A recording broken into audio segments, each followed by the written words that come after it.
Well, I think growing up in Zanzibar, which is in a way a concentrated cosmopolitan society. This series of presentation is part of the Awakening Project.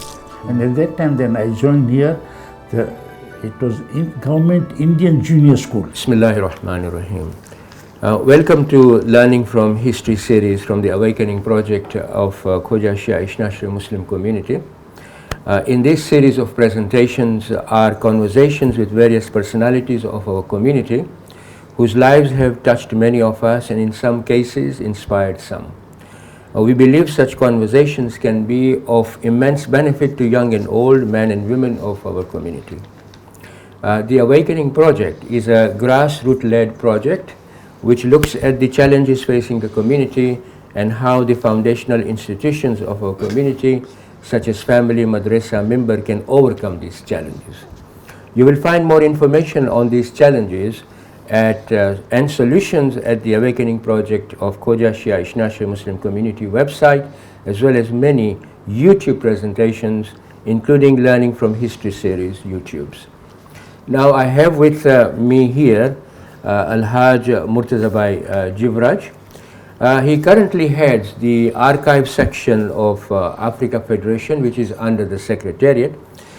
He was nominated the chairman or appointed the chairman of the Bilal Muslim Mission of Tanzania in 2007. In the past, he was secretary of the Ithna-Asheri Union Sports Club. Just Ithna-Asheri Union? All right. And then became a chairman later on of Ithna-Asheri Union. Welcome, Murtazabhai. Thank you. And thank you very much. We appreciate the facilities that is made available to us by Mehboob Bhai Somji and Muhammad Bhai Somji of IBN. Murtazabhai, you are currently the head of archives.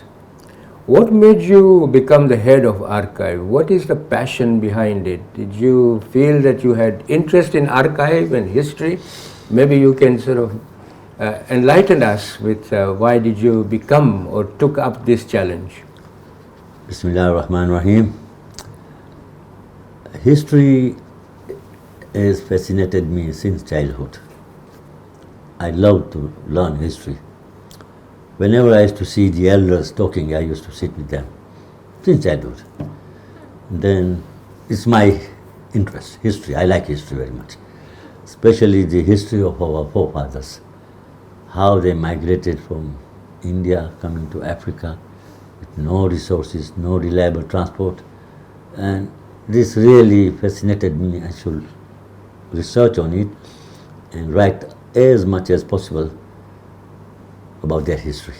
So you must have written a lot of things about whatever you've learned, or you're making notes? Yes, we have circulated so many bulletins every Friday of the personalities. We pick personalities who... Now we'll come to that, but yourself, yes, in your personal life, yes, have you written a lot of things and made notes about the conversation, or is it all here in your all head? here, It's also in your here, head. yeah.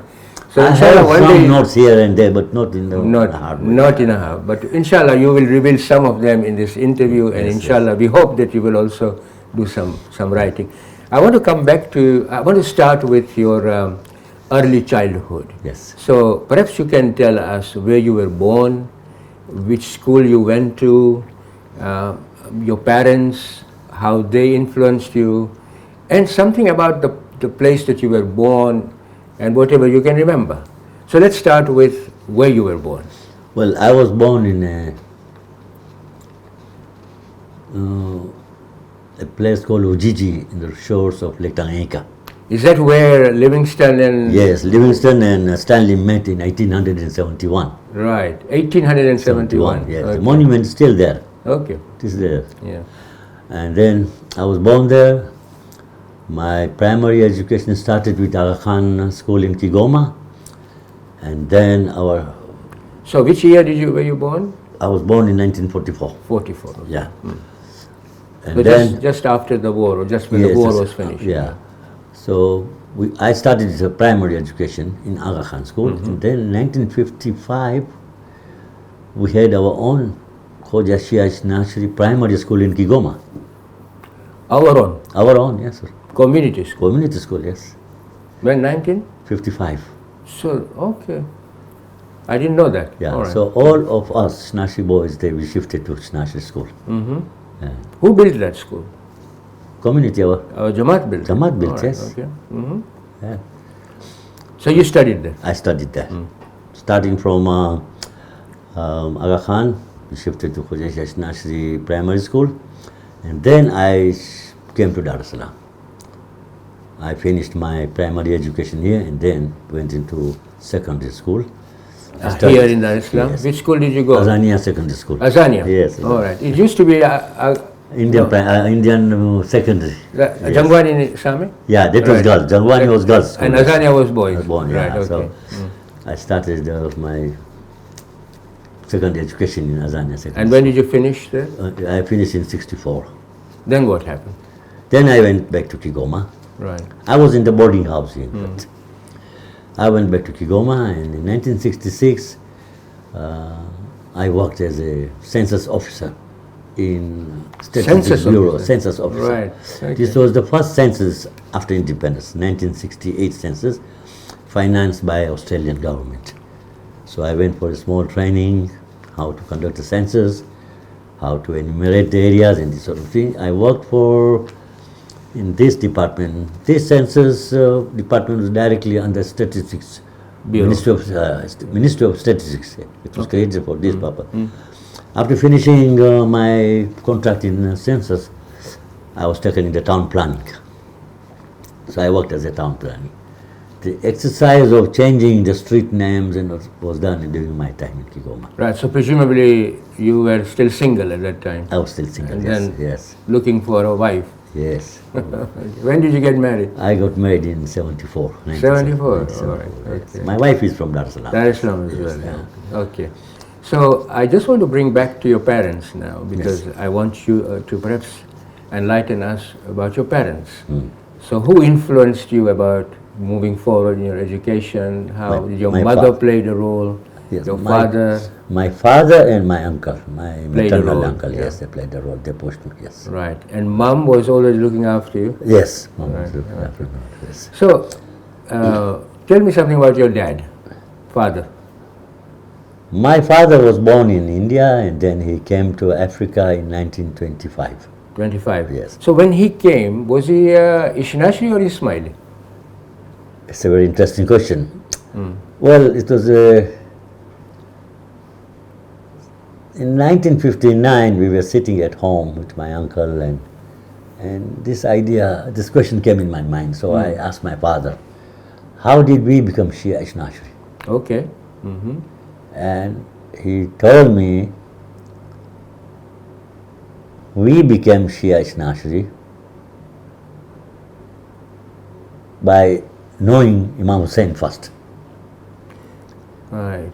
Yes, and then after knowing Imam Hussein, then we came to know about Shia Ithna-Asheri Mazhab. Right. Okay. Before that, he was not sure, because he was telling me when he first landed in Mombasa, half of our family was Ismaili, half was Ithna-Asheri.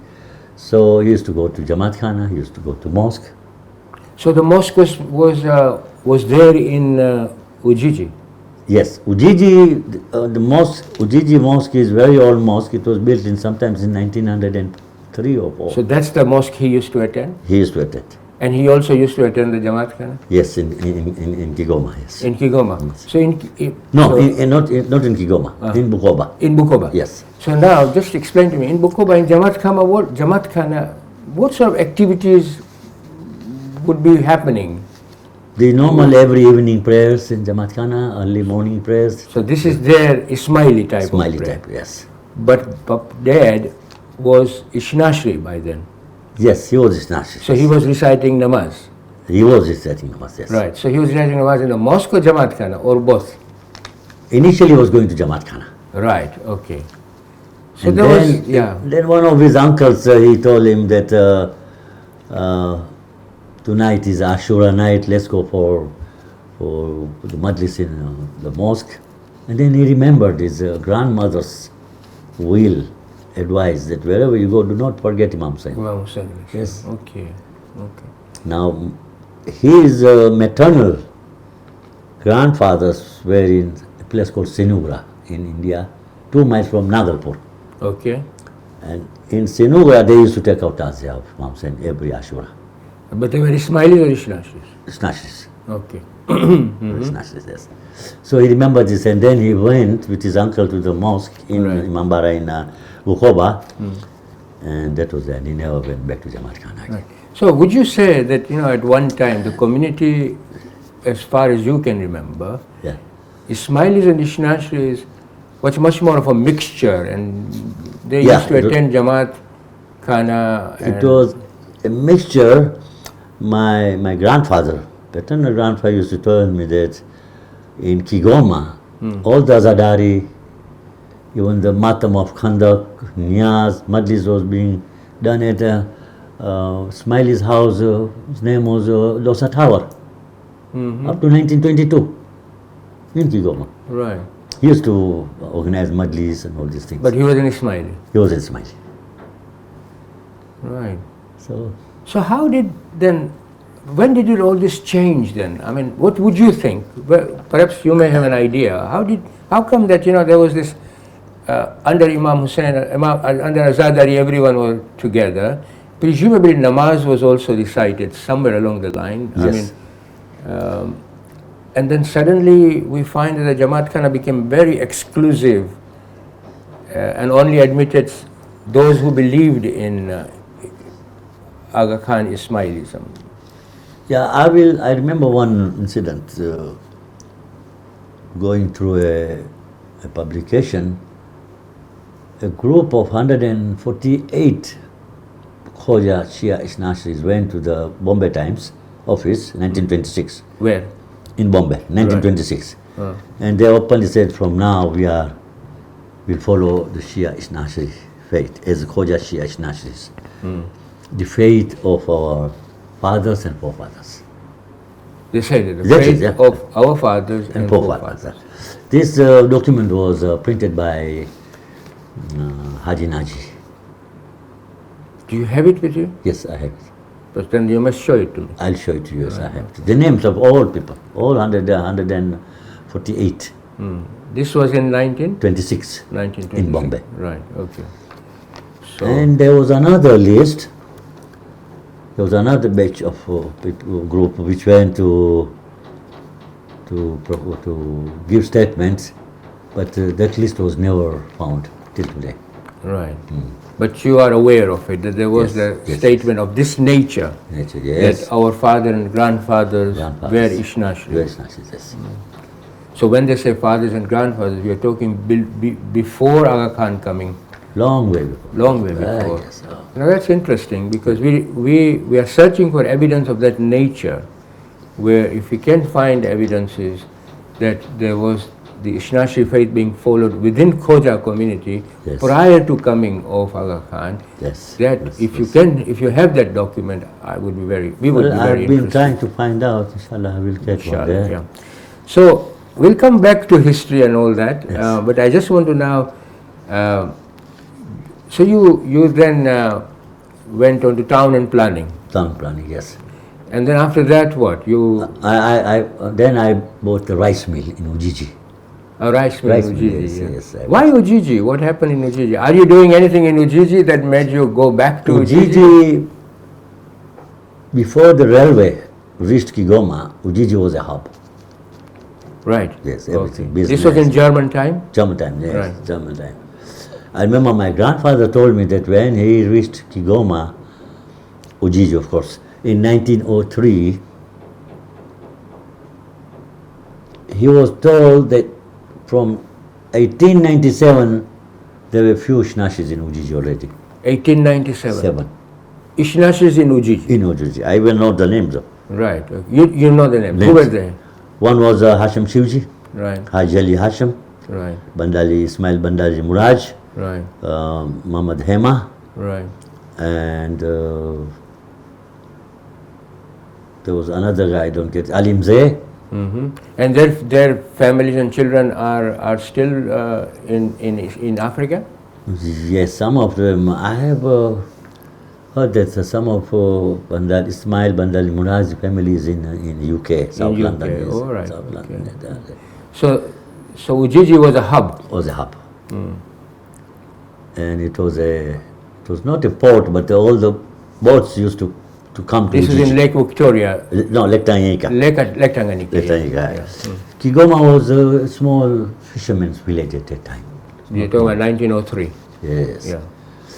When the railway started being constructed, built from Dar es Salaam to, the people started moving to Kigoma now, from Ujiji to Kigoma. And in 1897, my grandfather told me that all the majlises, all the programs, religious programs were being conducted at the house of Nasser Ujiji and Company. So he was a very big businessman. Yes, he was. In 1897. Yes, yeah. he was. Yes. So already established in Yes, Ujiji. yes, yes. Right. There were only two companies, big companies in Ujiji. One was Nasser Ujiji, the wholesalers. Right. And there was another German company called Usagara. Right. Usagara company owned by German. And the manager's name was Van Koff.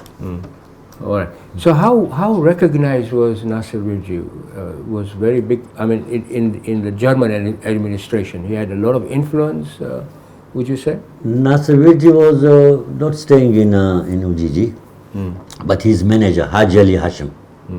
Haji Ali Hashim was the only man who was allowed to fly a German flag on his house.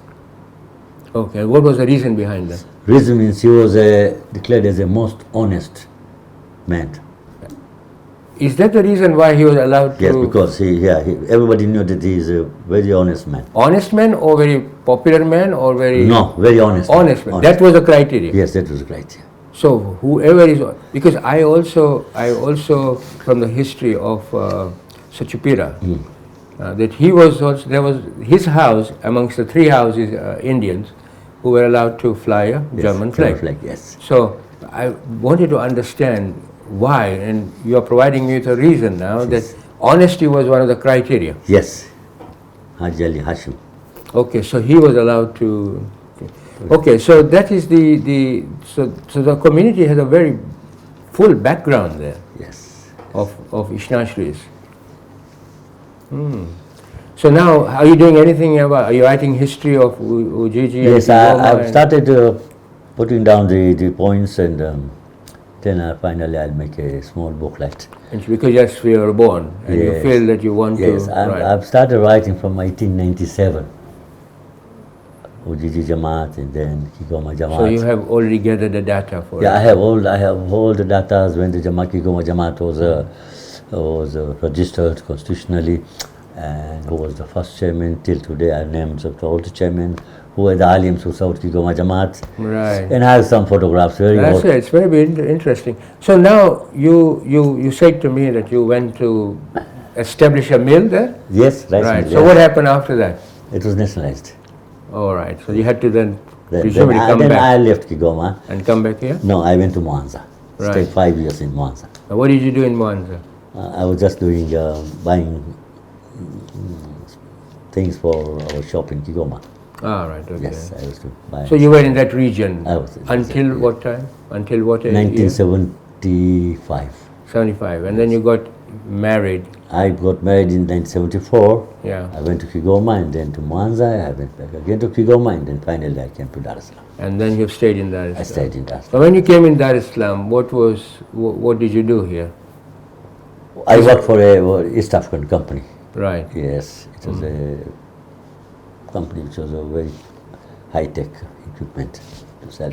So IT based, was it? Yeah, no, it was a. At that time there was no IT side. No, there was no much IT. Yeah. There was no Okay. IT. No IT at all. So basically, they were in the photographic business. They were very big. East African company. So I worked with them for a few, and then in 1980s I started my own business. What's that? Geo, micro, and photo equipment. Right. That's all about photographs and Photography, PA system, lens survey equipment, environmental research equipment, and so many things, all high tech. Right, Yes, okay. yes. and you became expert at it. Yes. Good. So now I want to take you to your being Secretary of Ithna-Asheri Union Yes. and Chairman of Ithna-Asheri Union. Well, enlighten us about those times and community life. You see, I had this interest in serving the community. I was joint secretary in Kigoma Jamaat. All right, okay. So start from there. Where Then, from Kigoma Jamaat, I was joint secretary, and I was also a house member. House member means I used to look after the properties of Jamaat, maintenance, cemetery maintenance, Imambara maintenance. So you're working at that level as well? Yes, I was. From there I went to stay in Bukoba for about 1 or 2 months. There I joined Young Men's Union, they used to call volunteer group in Bukoba. In once also I joined the Husseini volunteers. Can I ask you that? I mean, this was in 50s and 60s? In 70s. 70s. 60s, early 70s, late 60s and early. Yeah. So the medium of communication was English or Gujarati? Gujarati.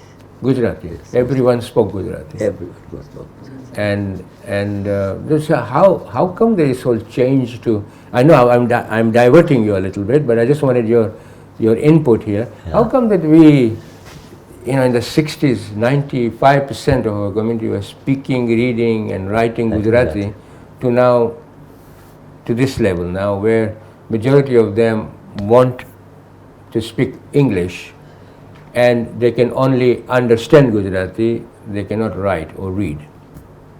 Some of them don't read. I mean, youngsters can understand, but they don't read. They can't read the akshar nathi samjhi sakta. They can't read. So what could be the reason? What has happened? See, in our times in primary school, Gujarati was as a second language.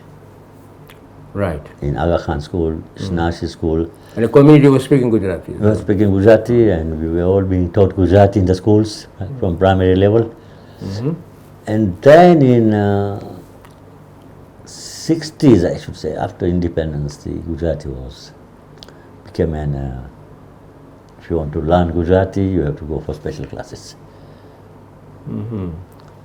I did Gujarati in standard 1, standard 2, partly standard 3, and there was no Gujarati. Then I came back here, when I came to Dar es Salaam here, in Azania school, there was a special Saturday afternoon classes.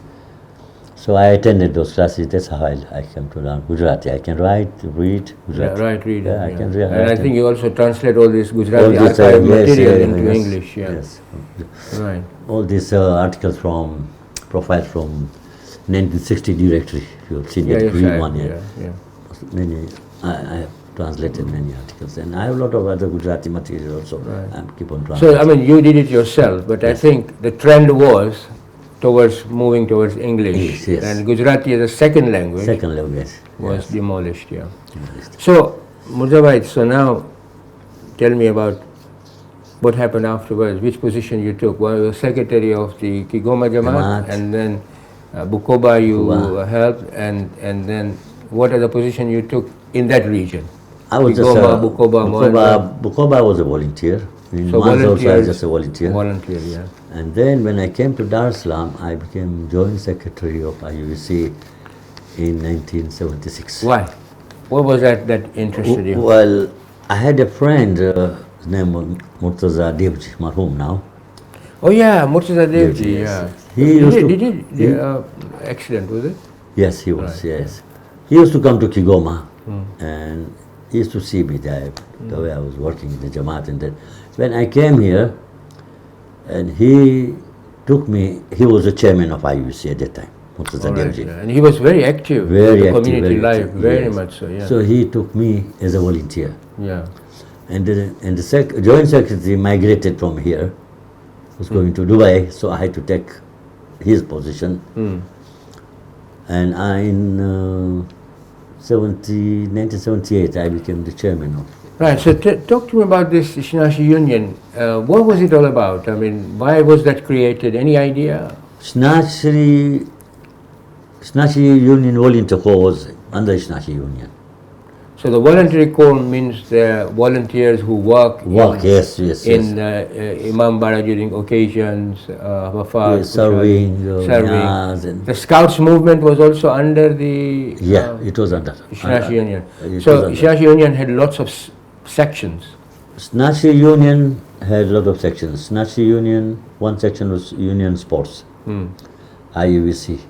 Then there was literary section, Right. employment section. And all of them were active Very active, very active. during that time? Because I Very. don't, is it still active, would you say? at the Yeah, moment? IUVC is still active, yes. It's still active. Still active, yes. So during your time, these were the sort of sections. Yeah, which and were- then IUVC were organizing Bagamoyo Majlis.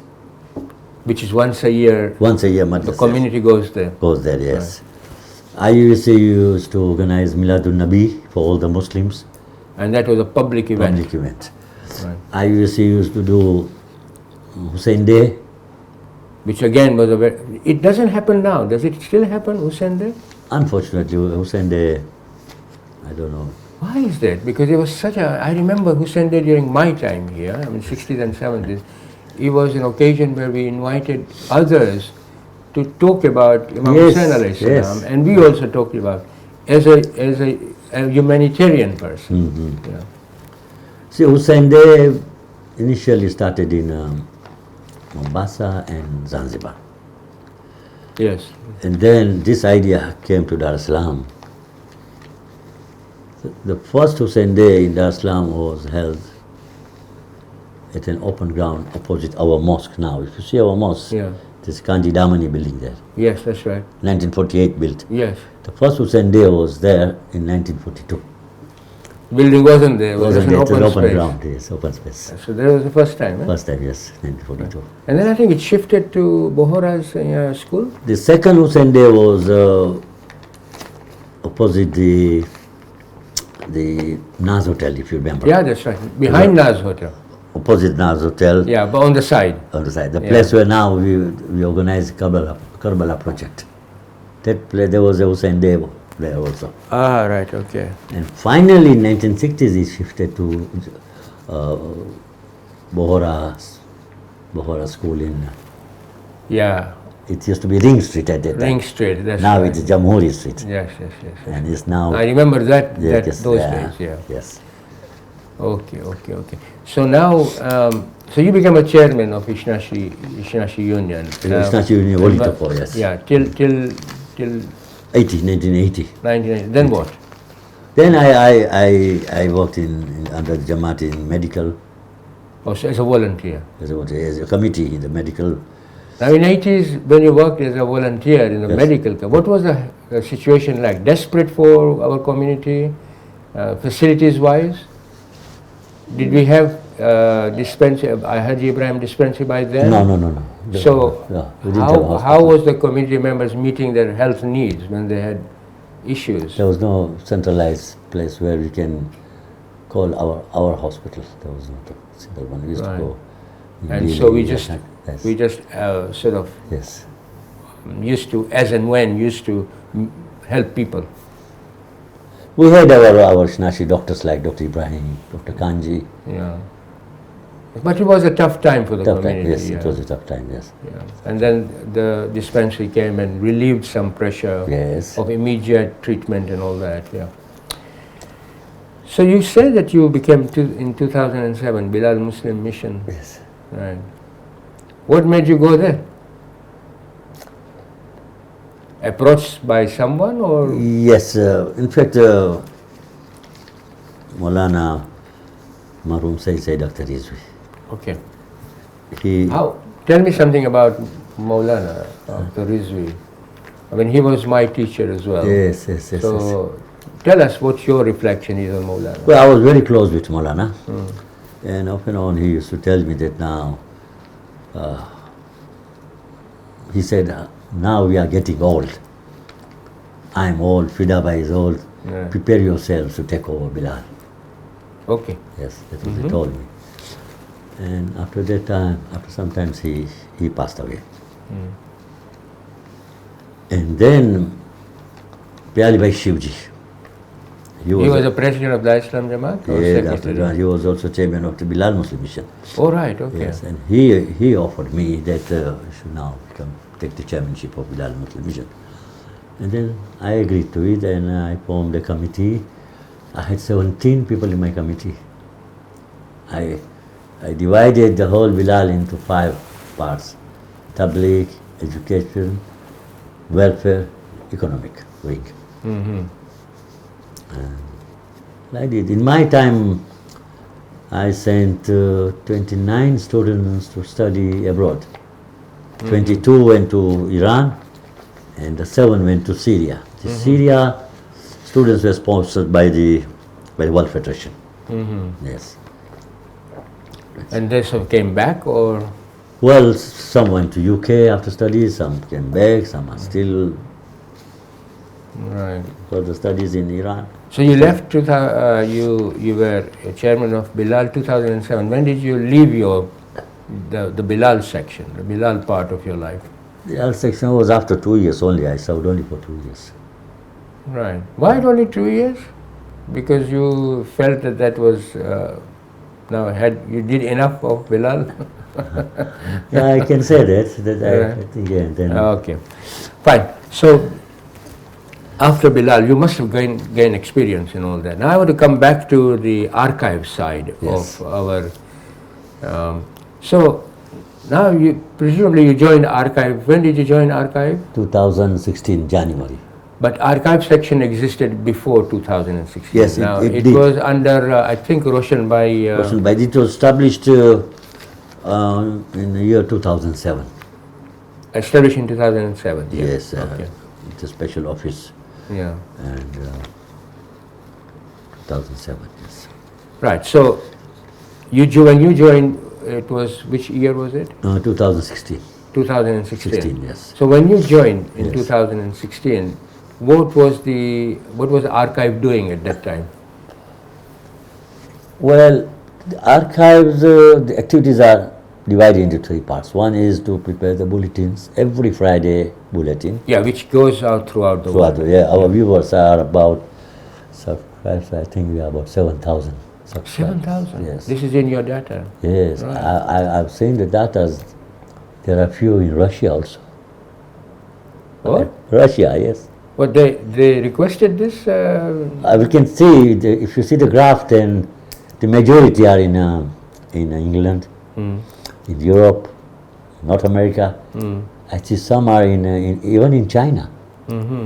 I saw the graph, some in China, some in Russia. So quite a few people Yes, beyond yes. our community are taking interest in. Yes, we get feedbacks from many people appreciating, and there was one article I made about our Zakiras, ladies' side, From? from in a Khoja community. Yeah, but from East Africa, from the beginning, from the 1930s. from 1930s. Yes. Okay. Right. It's goes Yes, who was quite the a long way first back. Zakiras, and since this was the first article concerning the women, the appreciation which I received was Tremendous. tremendous. Yeah. Tremendous.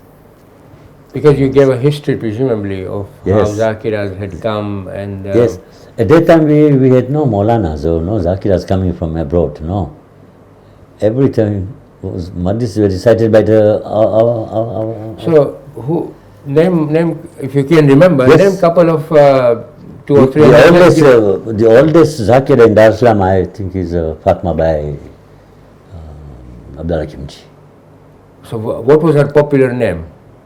She was known as Fatima Kimji, I think. Right. Yes, And she was a Zakira. Zakira. And she used to recite Majlis in Gujarati, Kutchi. In Gujarati. Yeah. In Kigoma, there was Mariam Bai Saleh Qasem. Right. She used to recite Majlis in Gujarati and Kutchi. Okay. Yes. So I had taken all these names from Bukoba, Mwanza. It took me 6 months to get the names. So, how many were there in total? Total about over 200. 200 Yes. from period 1930 30 to today, yes. today. 200. 200. Yes. And they've served the community That's how the community is. and gave knowledge to the community. Yes, Lillah. Mashallah. And Davtaji, single majority time. of them, some of them are from our own community. I think the previous ones, Yeah. the first ones were from our own community. Then later on, we started to invite. I also quoted the books they were using, the list of books. All right, what were they? They were on the matrimonial side, it was Ahwal Nisa, Uh-huh. Qasasul Anbiya, Right. Ahwal Karbala. There are a lot of books. I put down the books they were using, and they're all books from Haji Naji. Okay, so Haji Naji played an important role in this Big role. dissipation of, Yes. So you said 3 sections. There was one section which is archive material Archive. which goes out. Out. What were the other The sections? other things, we gather old documents and we scan them and store them in our hard disk.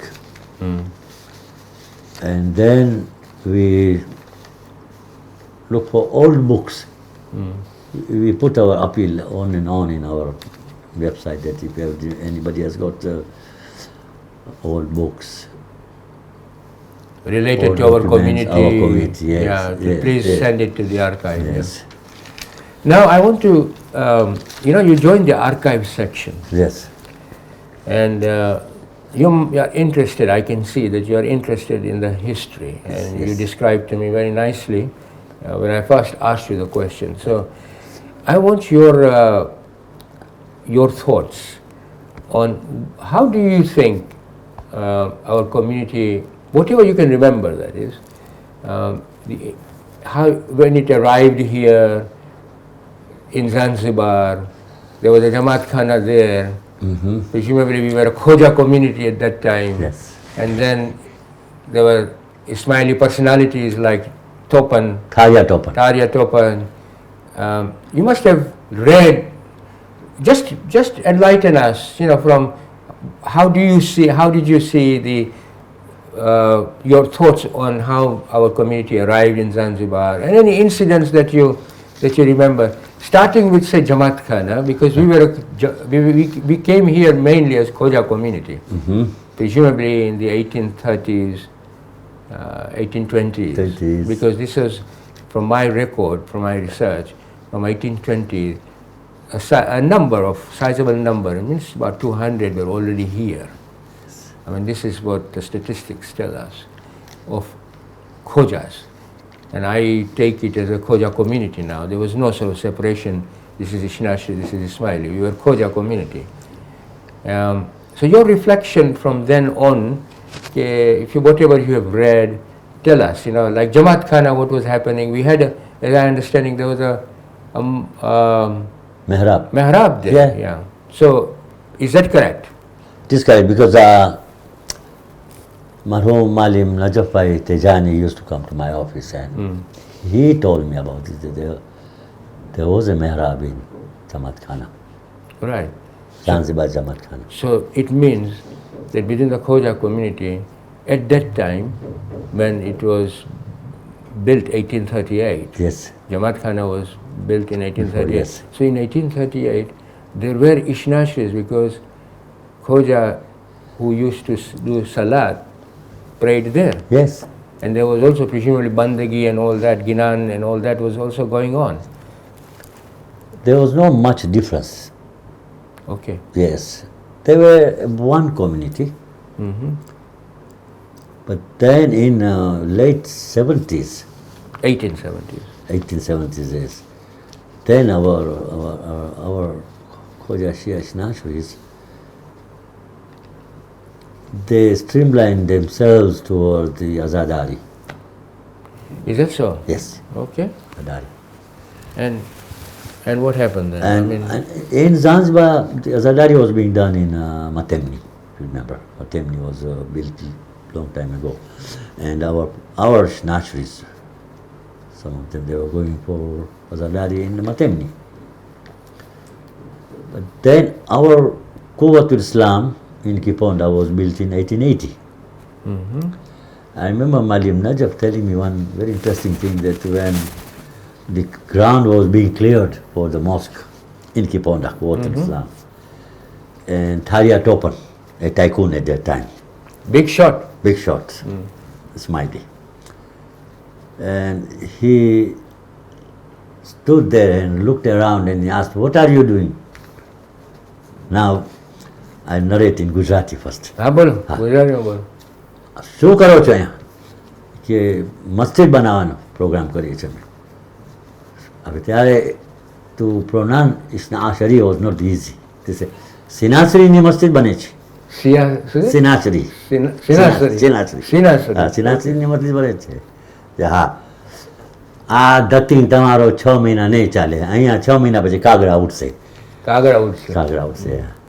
See, this was the arrogance. The arrogance, yes. Yeah. See, so it means this hoax of yours will not last 6 months, and this place will become a breeding ground for the crows. Very nicely translated.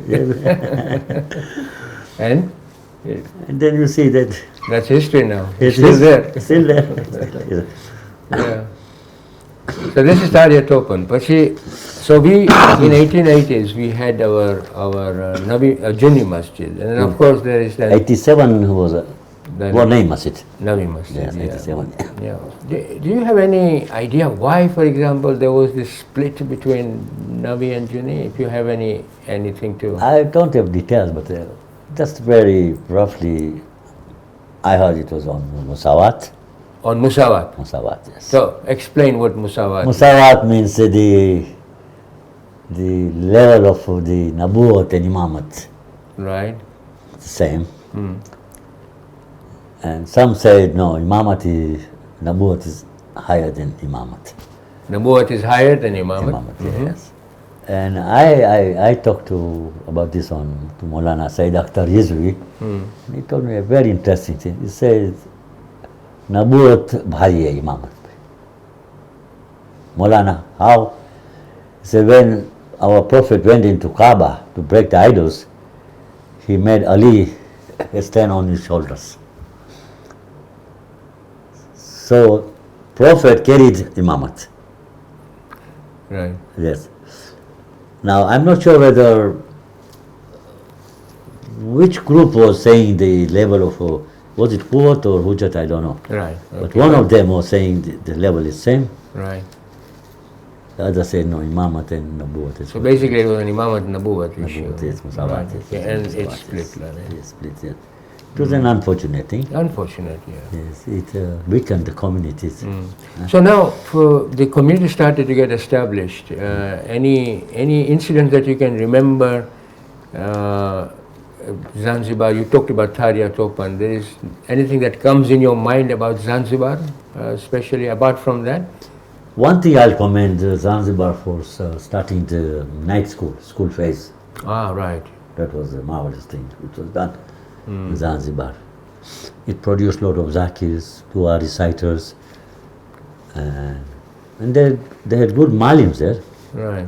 Malim And of course, the ethos in Zanzibar was more Islamic. Very Islamic. And the governor, Omani Sultanate, was quite Liberal, yes. And they allowed the various sects of Islam to flourish. Yes, all.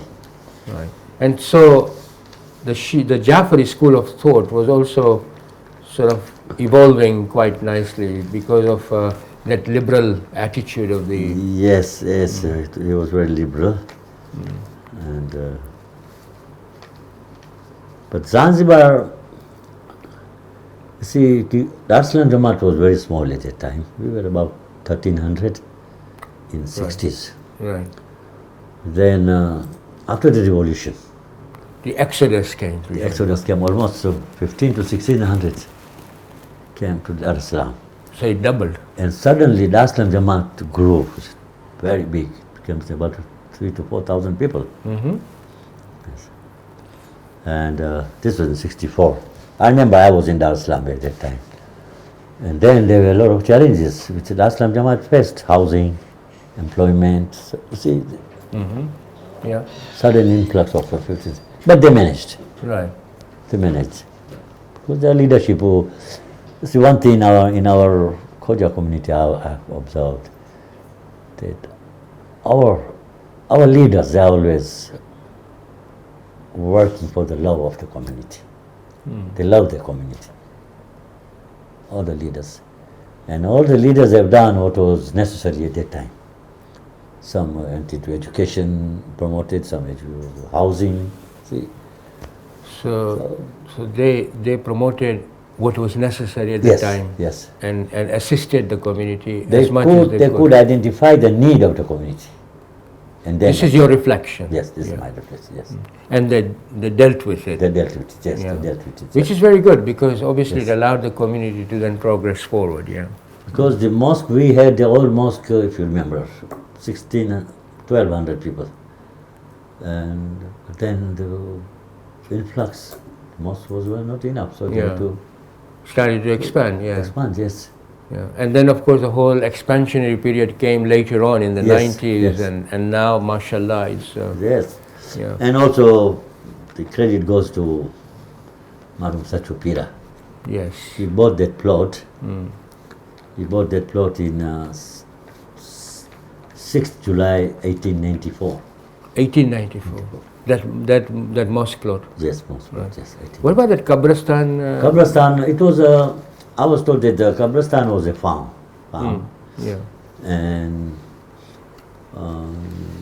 there was a common graveyard for all the Ithna-Asheri and Smileys. But then when the split came in, Yeah. the Smileys refused Yeah. to bury their Kabristan.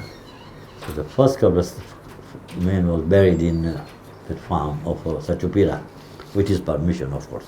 Yeah. And then the second one died again. No, they buried- Sachupira was buried in Karachi again? No, Sachupira was buried in Hussaini Bagh, Which is in Kabristan, Karachi. which was established by Pirai Jamaat. Yeah. Yeah. Yeah. But people used to bury their dead here in present Kabristan. It was a farm at the time. Yeah. So first, second, third, and then people took it for granted. Now this is our Kabristan, and they used to go and bury it. So somebody drew attention that you can't do that. You have to ask the permission of the owner of the land. Right. So they went to Sachupira, and Sachupira said, from now on, I'm giving you a piece of land, you can use it. Yeah, and then his family is Yes, also yes, a burial yes, plot. yes, Yeah. yes. But wonderful philanthropist, also originally from Dar es Salaam, for Dar es Salaam community, gave a plot there, and then Kabristan, and Yes, any yes. other plots that he gave to the community, or at least this two is Kabristan plot was very big. Yeah. It was then divided into lots and those of housing, that complex that exists, Yes, there were two. that is also a plot of which was called Chungani. Yes, I'm not sure about those plots which they belong to Sachupira. Oh no, but okay, right. But at least this is the start of Dar es Salaam Jamaat with Marhum Sachupira giving us that plot and Yes. masjid building and all that. Yeah. So 1964, after the Zanzibar Revolution, there was a doubling of the Jamaat, and now we have almost what, 8,000 members, 9,000 members? Yes, about 9,000. Yeah. And there was another influx from the Somalia, I think. Somalia and the suburbs of Tanzania. Talk to us about that, because we had almost 40 Jamaats in Tanzania, for example. Lots of Jamaats outside Dar es Salaam. Yes, the influx was from Kigoma, mainly from Kigoma, Lindi, Songea. From the south. Yes, from the south, Bukoba, Right. Mwanza, To Dar es Salaam. Tanga, all Arusha, Moshi, influx was coming. So from the archive point of view, all those properties,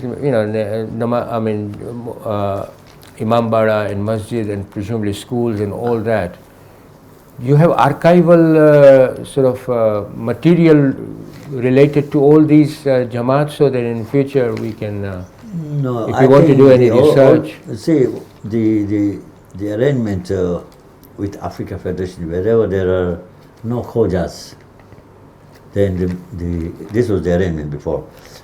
The Khoja Mosque was taken over by Bilal Muslim Mission. Right, Keep the activities running.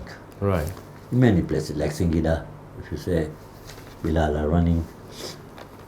Ujiji, Mambara was also being run by Bilal, and then there was a big mosque built there.